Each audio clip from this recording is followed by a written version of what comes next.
Hello and welcome to Central Georgia Focus, the Ask Mayor Miller edition. I'm your host today, Liz Fabian, from the Macon newsroom of the Murphy Center for Collaborative Journalism. Each month, Macon-Bibb County Mayor Lester Miller sits down with us and answers your questions and questions from our journalists. Thank you again, Mr. Mayor, for joining us every month. Now, this is the week for the groundbreaking on the new Macon Arena project, funded through $350 million in bonds. Why is this a priority for you and your administration? Well, it's a priority because our community needs it, our community deserves it, and I've said it many times before, it's not often that we try to keep up with the Joneses, but in this situation we have to maintain our competitive, our competitiveness across the state of Georgia. Already many of the people in Savannah, Augusta, Athens, they have these facilities or building these facilities, and we can't go behind the times. We depend a lot on our sales tax, our hotel motel tax, and what helps provide better services to our community without overtaxing them is to have money come in from the outside. So it's very important that we continue to do that, those venues. Otherwise, we'll lose all those and we'll lose good jobs, and our entrepreneurs will suffer as well. And is that what you would tell people who say, oh, you're only leaving debt for future generations? Most definitely. I think if we didn't do this project, then you would see the closure of a lot of businesses over a period of time. Once those conventions go to other places, thousands and thousands of people, they take millions and millions of dollars with them, and they don't come back. So you can't continue to operate an inefficient facility like the current Coliseum. We all have our memories there, but it's very outdated. It's not very inclusive as far as for people that have disabilities, and I think that's something we have to address. And this new flex space we're going to have on the side of it is something additional that nobody has in Georgia, and we're basically going to be kicking everybody's butt. Now, what have you learned in the process going through this? Because I know you visited other places, looked at brand new facilities. What did you glean from that? Well, we want to learn what, best practices everywhere. We went to several visits to many places, and we noticed that some of those had concourses that were too small. And one thing people like to do when they enjoy, a concert or a sports venue, they like to be able to go to and from, and that concession stands, restrooms, et cetera. So we want to make ours a little bit bigger, as you'll see. We want a large open space, and we want to be able to see like things, the National Park. We want to be able to see downtown Macon, so you'll see that through the glass. We also wanted something for all price ranges, whether or not you have a little money or a lot of money. There's a premium experience that you have there. Parking decks attached to the arena is going to be something that we'll have there. But just overall the experience, we took in consideration the patron paying the money, but also the performer performing at the arena. And of course, we have a second sheet of ice, and that's important if you want to maintain a quality level of hockey, and we're happy we have that. So our players don't have to go all the way to Columbus just to practice. I saw one of the articles from another publication out of this community. It was like new hockey arena, so it must have been a northern publication. But the seating capacity is roughly the same as the amphitheater, but it's flexible, right? Or it's actually more than the amphitheater, depending on how you set it up. If for a concert, perhaps it's about the same, but when you take on that flex space, the attendance goes up a lot. So we had an additional 25,000, 30,000 square feet there. You can fit a lot of people in there for overflow or a separate event. So it really depends on the setup. Sports will be one thing, concerts will be another. You also get to operate it, year-round as well, and have conventions there. So I think you can do multiple things at one time. Georgia High School Association is one of our bread and butters. And of course, we have many conventions that need the arena. The Christmas in the South will be at the arena, overflow to the Sportsplex. So it's a must-have for Macon-Bibb County, and it's going to be something we can all be proud of for decades and decades to come. And certainly we wouldn't do this if we couldn't afford to do it, so we want to make sure we check those boxes as well. And we have a lot of partners on board, which makes it more successful. What's the interest been like from naming sponsors? Oh, I can't talk about that, but certainly, you can imagine a large facility like that. You'll take, over a period of the debt service, probably $20 to $30 million just in sponsorship with the primary sponsor. So that's something that's almost as much as they paid for the entire Coliseum before, and we're just getting that in sponsorship. So been a lot of interest, whoever steps up in the best business for Macon-Bibb County and the biggest check, that's who we'll go with. Michael Oliver wants to know what's the latest on the Civic Center and Hotel project on the other side of the river, near First and Riverside and Walnut. We've been working with TVS. We've had a couple of meetings there between ourselves and them to get some options on whether we do the how large the hotel would be, how feasible it's going to be to have so many rooms, whether it's going to attach to it, the parking decks, some preliminary drawings. So we're further along in the process than we were last month, and we continue to track that. Our hope and goal is to make sure we track that property with the property across the street where Mercer would be building their project at, with the residential and, of course, the medical school there. So I think we're right on schedule. and I think everything's going to come along nicely. The arena, of course, would be first, and of course the jail would probably beat that. So we have lots of things going. So we have jail, arena, Civic Center Hotel, and then the development across the river. We have all that about the same time, and we'll have the FBO at the airport coming online at the same time, right next May. So lots of things going on. We got a lot of projects in the works, and I can't wait to see them all finished. Well, across the interstate, too, FD Stonewater has that option on the property for the Veterans Administration, possible location for a medical center there. Anything new on that front? I think they have until the end of the year and maybe can even extend that option another 6 months. Well, their option is to extend another 6 months, but quite honestly, I believe the RFP will be decided sometime in September, October. So we'll know whether that project's going to be viable or not and whether we're going to be successful or not. Very excited about that. There's good medical jobs. And certainly lots of exposure for East Macon, and of course it's in the TAD, so it brings more money there for infrastructure. At the same time, if it doesn't happen, we've got Plan B and C ready to go just as quickly. And TAD is Tax Allocation District. In case you didn't know that, it means that the revenue that comes in has to be reinvested in that community. That's correct. Now, also the University of Georgia's initiative for community housing, at the last commission meeting, the county agreed to pursue a slot in that cohort. So what is that all about, to develop housing in South Macon around Houston Avenue? Well, it's about educating and learning about the process and getting more information on there. It could lead to grants in the future, and certainly we want all the partners that we can. I know we have a neighborhood association over there now, so we're happy to work with anybody that's going to be good for the community. We put over $10 million a minimum into that community on Houston Avenue a lot, South Macon. If you drive by there now, of course, it still needs improvement, right? People can see that. If you haven't been there for 30 years and you come by there, you may say, what happened? But if you haven't been there in 5 years and come back, you can see the noticeable change. We've acquired a lot of property over there through our land bank. We've paved a lot of roads. We put some parks over there. We partnered with like First Choice Primary Care. We've also seen a new grocery store come there. So things are going well there. We got some new housing coming. We got some more coming in September. So we're all excited about that. We need as many partners as we can. We need as much money as we can. We need everybody going in the same direction. And what's the latest on the blight initiative? I know a couple of months back, y'all had a whole list of properties in possible condemnation. Are you getting some results from that? And what's the next step? We are, and we have many other properties that will be coming down. We just don't televise it like we used to because we're more about building houses up now. You know, if everybody saw the 900 houses coming down, we're probably close to 1,000 by the time the end of the year or more. But right now it's about building them up. We've got some Pleasant Hill projects coming up. We've got some in East Macon coming up as well. And of course, we continue to work around Central High School in that district over there. And of course, the Houston Avenue, South Bibb County area, going to have lots of housing, but we got to keep doing that to catch up with the need. When we come back, we'll talk more about local development and transportation, so stay tuned.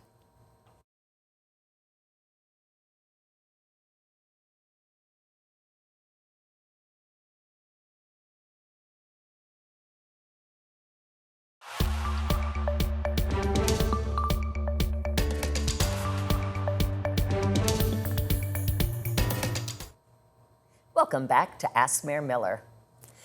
P&Z just rezoned about 48 acres across from the future Costco site for another new major shopping center out there, about 440,000 square feet, just near the shops at River Crossing, with another major consumer goods store, 110,000 square feet, maybe 30,000 square foot grocery, 7 more buildings, 4 out parcels between Bass, New Forsyth, and Riverside Drive.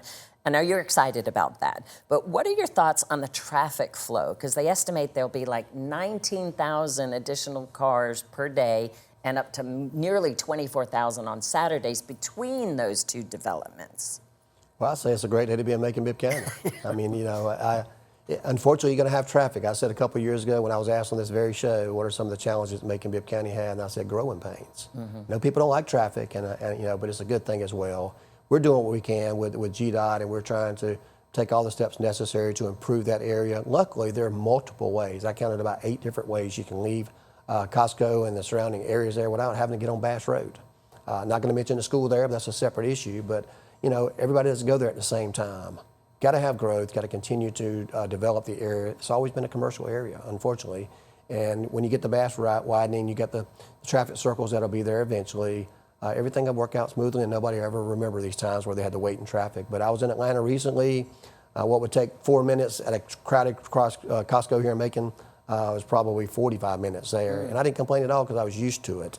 But I think, it's good to be a little bit patient, drive a little slower sometimes. And, school's only in, half the year and a couple hours per day. And people just need to appreciate the great things we have. There's a lot of communities that love to have development that we have going up.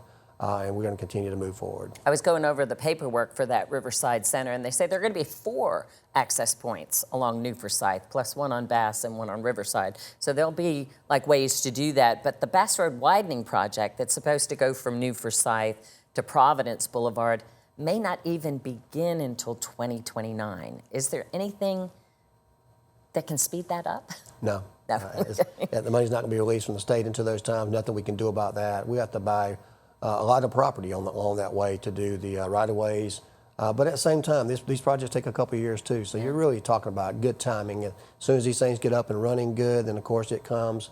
Unfortunately, you can't just wave a magic wand and say, let's don't do the project until we get the roads done. People always say that, which drives me crazy. Why didn't they do the roads first? Because Costco's not going to wait for you to build the roads. They're going to go somewhere else. Other places that we're talking to are not going to sit back and wait on Macon-Bibb County or the previous administrations before to do that. And these things take a while and they're very, very expensive.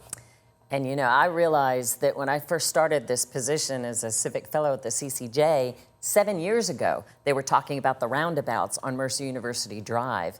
And they're just now starting about constructing those. One near the Columbus Road, one at Anthony and Burton there. So I know you've learned a lot about working with GDOT, but there are just years involved in the studies and the environmental and the engineering and the right-of-way and the utilities, right? I mean, can you explain that to folks, why it takes long? Well, it's a lot of red tape. You've also got community input, and that's happened on all those places as well. But you're right. The environmental studies, the erosion that you may have there, the traffic studies, obtaining property that you have. You don't just go out there and take the property. You have to pay people fair market value for their properties there. At the same time, you have to have state funds and federal funds on some projects, and those projects don't get funded for years down the road. So it may be that they've got all the designs ready, but the state doesn't have it in their budget until 4 or 5 years down the road. So we have to kind of try to prioritize some things. Like I said, it's going to happen. It just doesn't happen as quick as I like for you to do. It doesn't happen as quick as you want it to do. If you're going to build a shed on your house, you get busy building it. But if you got to wait for the funding, of course, you got to wait for the funding, and that's kind of where we're at on most of these projects. Last week, a man in a wheelchair suffered fatal injuries on Spring Street, hit by a sheriff's deputy. Now, we're up to 11 pedestrian fatalities so far this year. Is enough being done to make the roads safer, you think? I do. I think you can always do more, but, when we look at several years before, we had like 19, 18. So, I mean, we have gone down. Most of these are still not on local county roads. People have to remember that. Most of these pedestrian fatalities we have are on state roads. And it's not passing a buck. Those are a matter of fact. When it happens on Pine or Mercer University and it happens on the interstate ramp there and it happens on MLK, those are state roads. On Gray Highway, those are state roads. Those are not Macon-Bibb County roads, not roads we police or maintain or have authority over. We continue to do what we need to do on that, but at the same time, I can't force people to use crosswalks. Can't force them to have bright colored clothes on, and I can't force a person not to be on their phone and be a distracted driver. Yeah. We like to think they're going to do the right thing and not be on their phone or not be DUI and things of that nature. But bottom line is we're taking steps necessary each and every day. We have a lot of roads in Macon going from multiple directions, and these things are going to happen. And it's very unfortunate for the driver as well as a lot of times the pedestrian as well, because it doesn't work out as well. We have done some traffic calming things, I think, that have helped save lives. You never know the lives that you save. So all we hear about is the number that we have. And, the trend keeps going down over a period of years. And we had a little uptick this year, but those are mostly state roads. And GDOT says, I contacted them after that, and there are plans to put the crossing flashing lights there at the Spring Street on-ramp. Right. But, this happened closer to the bridge. It wasn't near the crosswalk or anything. So those plans are there. Of course, GDOT also has the underpass there. And I saw our public works folks clearing it like about a week ago. Right. And within 2 days, the trash was just piled up under there again. So any additional thoughts about how that underpass can be maintained? Oh, it will be maintained as soon as we get this road project out of here. You may have noticed just this week that we've had, I've had our code enforcement officers at 4 locations. Yesterday alone, they stopped 4 people for running red lights at 4 locations there. That included the MLK, the Spring Street, and the Forsyth Hardeman both ways. People got to get the message about running red lights, and of course, while they're there, they can look for things around them. One of those may be looking to see if there's people throwing trash or camping out where they're not supposed to be, so we can take the steps to address that. It's really hard for us to get in there and clean those places right now, the way one lane is closed and we have all those equipments and traffic around there. Once they finish that project, and they will be through with the downtown portion December 31st of this year, they tell me we'll be able to clean those more often, and the hope is to be able to police it in such a way where people are not throwing the trash there or camping out in those places. You mentioned code enforcement. The director, J.D. Rickinson, just retired recently, but the rumor mill's been running. So what is the story there? There's no story. JT's been a great job over the last several years. At some point in your life, I mean, he's given his life to public service. He was in the GBI for 30, 40 years. He did a favor for me to come on to Macon-Bibb County and be the director, and he's led that department well over several years. I know he's got 2 or 3 new grandchildren. His wife is getting ready to retire. Perfect timing for him. Things just happen for a reason. JT and I always have a great relationship. I look forward to have a great relationship in the future, and I think he's done well by doing our blight program. He took a department that had 1 or 2 people, built it to a whole entire department that we're putting in City Hall there. You can see the great work that he's done, and now it's time for new leadership to step up, and we're excited about that as well. And what are your plans for a replacement and the future of that department? We're going to have an interim right now, which is Rodney Miller, who is currently the assistant to JT there, and he'll be running that department, and we'll have somebody promoted to his position, and our county manager will continue to monitor that. We've got some things that we want him to do. I won't post that position for a few months because I always like the person in that seat to have an opportunity to show that they can do the job first. So we'll give him a few months to get his feet wet. He'll be the interim there, and then we'll post that position, and then we'll take the most qualified person. Well, when we come back, we'll talk more about road work here in Macon-Bibb County, so don't go away.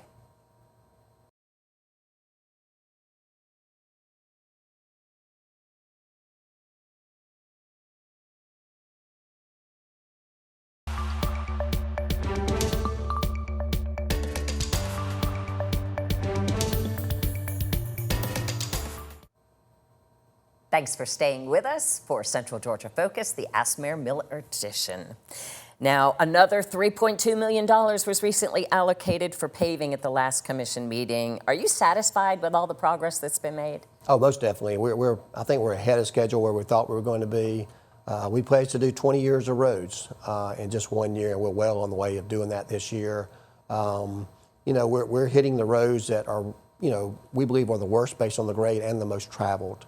Of course, everybody wants their road paved. I've got an earful of that, and they don't understand how this road got paved and theirs didn't, but they're also a little bit biased because they want their roads paved. But I'm satisfied with doing it. We've tried to spread the work out amongst several of our local contractors. We got 3 more that we're going to award. Bids number 8, 9, and 10 are coming up this next month, so we got more to do. We're trying to get it done before we get into the cold weather because, as we get in closer to holidays, Thanksgiving and Christmas, we have to stop paving because of the weather when it gets a little cooler. So we want to meet those goals and exceed those goals, but we want people to see how much we've been able to pave because we're looking at other opportunities to, when this money runs out to pave all the roads, we're still going to have some roads that need to be paved. So we're looking for some other funding opportunities for the future. Well, John Hawkins is one of those. He asked why the county hasn't paved South Fork subdivision. He says it's in poor condition.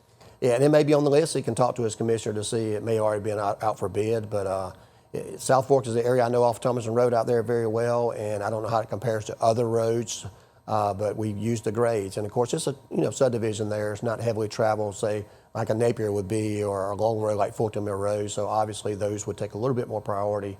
But we're going by the scale. If it's a 60, 70, 80 road, it's not going to be paved right now. But if it's a 30, 40, 50 road, it's getting paved right now. So that's about where we're at in that. We're about around 50, 55. As far as the grading level that we got from the robotics. So, and some of the other roads that were in the area and we have money left over, we try to take care of those roads to be more efficient. And I understand, I happened to catch the crews the other night. They're like an army. They just spread out and they just kind of systematically pave. But they themselves also strategize on how they're going to do it, right? Isn't that how y'all are saving money, by allowing the contractors themselves to map up where they're going to go? Yeah, we give them a time limit, say 120, 150 days, and the projects we want to have complete, and they have to have them completed by then. They're bonded and approved, and of course, they determine which roads they're going to pave in what kind of order. Sometimes for large roads like Bass Road or something, we have to get together and maybe do those at night or around schedules and things. But we let them determine that as long as they meet that goal. And then striping is done by a totally separate group. So a lot of times it'll get paved and people want it striped the same day, and it can't happen. And we pave so many roads, you're going to have a few issues here. We send them back out there. They're all bonded. We use the best price and best qualified, but if we have a trouble with a road, we send them back out there to make it right. We spot inspect these things too, so if they're supposed to be 2 inches, they're going to be 2 inches, or we're not going to pay them. So we make sure we get good quality work. We're going to continue with the groups that we have, and they've shown a lot of interest, and we meet our time parameters because we've been able to expand the number of people and save more money too, so we're excited about that.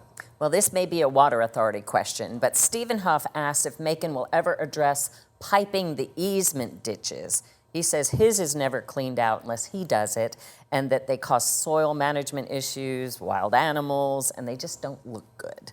Yeah, not sure where he lives at, but certainly if you live in a district and know you're a commissioner, I would reach out to that commissioner for that district there. Commissioner has been Macon Water Authority district, and they handle all those issues that they have there, and it's tough. I mean, it's tough to keep those things cut. We've had a lot of rain followed by a bunch of drought that we had this year, so grass cutting has been very, very hard to keep up with. It's something you can't ever get ahead of.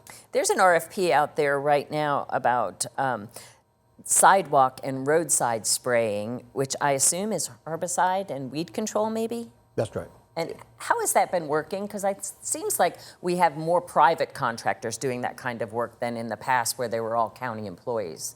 Well, because we're trying to keep up with the work and we're trying to satisfy the needs. We're getting a lot of complaints of all this rain we had, and you can't cut grass when it's raining, but also grass grows seems like 3 times as quick as it is, and you're never going to have enough staff on hand to do that. So we use some private. A lot of times what that does is sprays the weeds down and keeps it from growing as quickly as it did before. Some people don't like that because they see a little brown or they think something's going on with a herbicide, but you got to do both of them. You can't do one or the other. So we try to do that to slow the weeds from growing up there. Most of the time it's not even grass, it's just some of those weeds you see. We get that all the time at Rose Hill and Riverside Cemetery. Mm-hmm. People drive by there and think we haven't cut grass. Those are weeds that can pop up in a short period of time. We do cut the grass. That's not really grass. Those are weeds, and sometimes we have to spray those things. Sometimes you can't spray those at places like that because it messes up the granite and the other things that people use on the cemetery. So. And can you explain a little bit about what's going on with the sidewalk scans? I heard in the Pedestrian Safety Review Board that a state agency is actually interested in having a Macon representative come to their conference and talk about what y'all are doing with sidewalks. Well, it's the only fair way to get a good indication. We found that to be very successful. We're doing that on our sidewalks. We can't eye every single 1,100 miles of road to determine what needs to be done. And like I said, people have their own biases. We don't want somebody to know a certain commissioner and yell and get their sidewalk done when we have equally sidewalks that need to be installed. We're trying to do a lot of that on the front end, and that's what we've been trying to do recently is we put it on the front end because when you go back behind that, it creates a lot of expense. We're learning that right now. We're going to have engineering done over by Weaver and Westside High School. It's going to be a very expensive process. And also, there's so many challenges there with ditches and poles and just driveways and a lot of things like that create more expense, but also time. And that's not supposed to be a walkable school anyway. So, bus school anyway. So we have kids that do walk over there. But it's very time consuming, and we got to have a fair process. This is why we're doing that. We're going to be talking to everyone about that, and we'll just get kind of a price in mind so we can kind of start knocking that out as part of our paving program. We saw Street Scan had a car, but for the sidewalk, it's a little scooter, right? It's a scooter. It has all the bells and whistles on there. Of course, I drove on there. Some people didn't appreciate, the little stretch I drive on there, but we realize you don't drive scooters on there. This is to get kind of the message out. That's how they're doing it. They're on the scooter. They have the cameras. They have the body cams. They have the measurements. They have the levelers on there. It's incredible technology that we've got there. And we're going to have some good data that we collect based on that, and hopefully we'll have the money to do what we say we're going to do. I saw on your social media account that you've been promoting the senior citizen tax exemption vote coming up in November. What is any opposition to that? I have a hard time understanding why somebody would not want our seniors to get that. Some of the comments I hear is going to shift the burden to someone else. We don't believe so. We've done the numbers. We've done the study myself.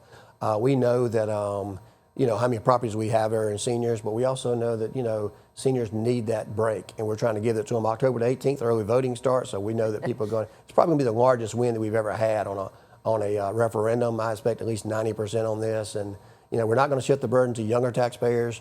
We're not going to shift the burden to businesses. We have other ways of paying for this. Some of which includes the blight tax that went up to basically 30 times if you add the city and the county together. And even that, we have increased sales tax collection based on these venues we're doing. And we have companies that are coming back to the payroll, to the tax payroll. Pactiv this year, $32 million, used to be an incentive that they had. In a couple of years, you'll have things like Irving and other of these projects coming back on the payroll. I say payroll, but it's the tax base. And if they don't get renewed, that's more money going back on there to help cover for these things. So we wouldn't do it if it was going to set future administrations up for punishment. We think we can afford to do it while we still maintain the services that we provide. And I'm all for giving seniors, it's not only just county taxes, it's school taxes too. Some of them have been paying way too much money for a long period of time. They deserve a break, and we're going to hope that people would support that. Last question. I think you said by the November election, the annex should be open for early voting at Macon Mall. That's right there at the curb where people can kind of walk out the door, maybe walk 15 steps to get to a polling thing. At the last Board of Elections meeting, there was suggested about maybe having a fourth early voting location. Do you think that's necessary? Not at all. I think that I think the ones we have are sufficient as long as they're able to be used and not scheduled at times where people are using those.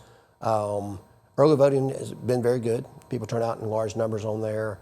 But I think the annex will be ready. You know, we just did some technology into the mall, and I think we've taken care of any of the issues there. It's not going to be for everybody, right? If you're young and healthy and can walk into the mall, you need to do that. If you need other assistance there, of course, there'll be a place right there at the curbside you can go to, and it's going to speed the process up for our seniors and our disabled. Thank you, Mr. Mayor, for joining us for this July edition of Ask Mayor Miller. And thank you. Remember, you can always be part of the program by sending in your email to mercerccj@gmail.com, and we'll get your question asked next month. Thanks for joining us.